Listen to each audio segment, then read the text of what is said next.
It started with a joke, a harmless, stupid joke during a late night get together. Four cousins, one haunted idea. Let's try to call Nana and Nani. Just for fun, they laughed, lit candles, made a circle, and began a game they didn't understand.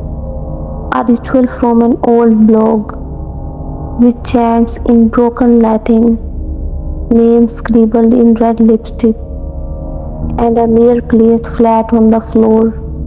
What they didn't know was that the mirror wasn't just for reflection, it was a door. Meena, the oldest cousin, led the ritual. I just want to say goodbye, she said. I never got to hug Nana one last time.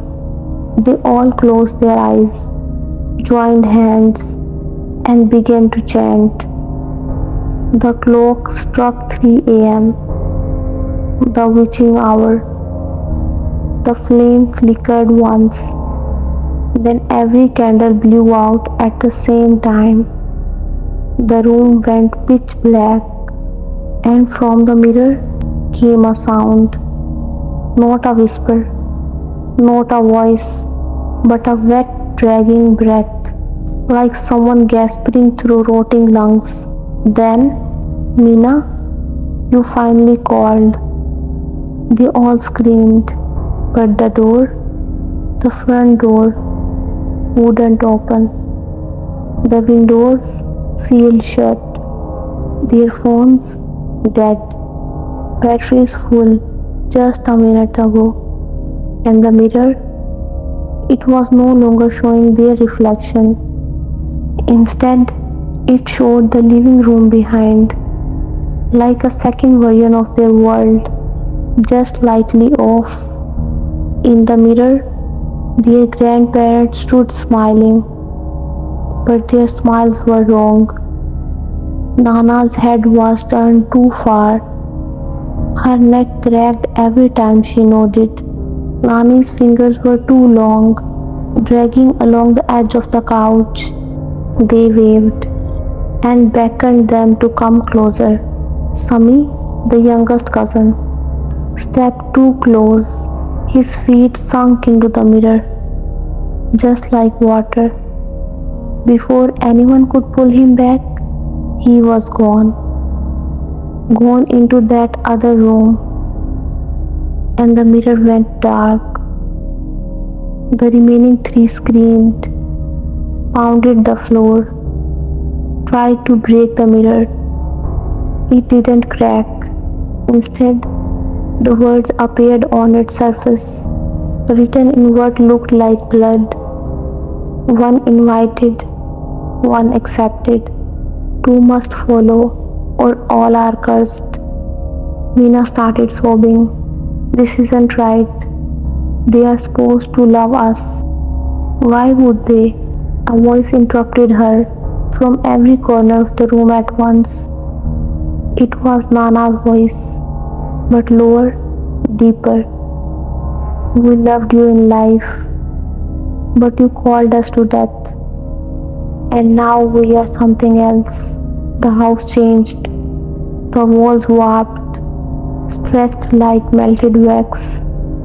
Portraits of their grandparents now had hollow eyes. One painting bled from its frame.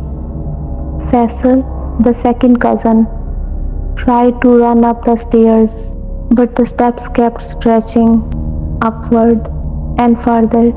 He ran until his feet bled, and then the staircase snapped like a spine and swallowed him whole. Now only Meena and Saira remained. They clung to each other, tried to pray, but the prayers turned into screams in their mouths. The floor beneath them shifted. They were standing in soil, grave soil. Hands reached up from below, cold, dry, cracking. Nani's voice whispered from under the ground, "If you miss us so much, come live with us." Meena made one final decision.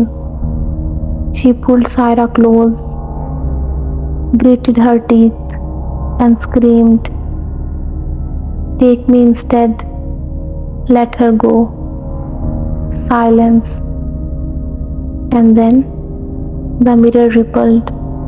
Saira was flung across the room, gasping, and Meena slowly sunk into the glass like quicksand.